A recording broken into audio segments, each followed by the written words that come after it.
William Whalen here for GetMoreSports.com, looking at our top small forwards for the 2015 NBA Draft. And this list starts with a national champion coming out of Duke by way of Houston, Texas, which would be Justice Winslow.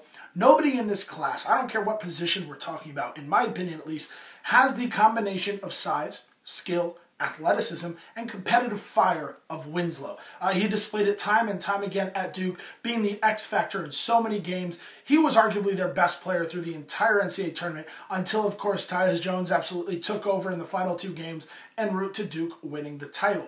But what happens with Justice Winslow on the court is not always reflected in the stat sheet. Number one, he always guarded the other team's best player. He's a stout defender, can guard on the perimeter, is strong and big and athletic enough to defend on the inside as well. Then you talk about the hustle plays he makes, how many loose balls he recovers, how many tips that he has on the offensive end that doesn't get recorded as an offensive rebound, but results in an extra possession. So many little plays that are very, very hard to quantify. That is what Justice Winslow is all about. My second ranked small forward on this list is going to be Stanley Johnson coming out of Arizona. He's a bulldog defensively. He's a bulldog offensively. His skill set is continuing to come around, but really what makes him so unique, like Justice Winslow, is his competitive fire. He plays so hard every single night.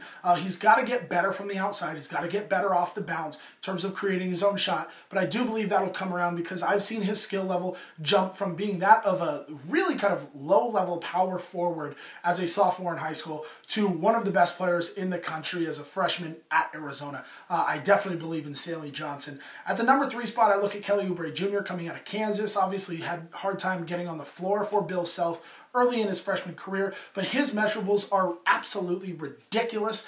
He's got a skill set. He can knock down shots from the outside. He can defend. He can rebound. The question is he strong enough? Is he kind of tough enough to make things off the bounce and compete around the rim in the NBA? But I do believe that his ceiling is as high as anybody in this draft, quite frankly.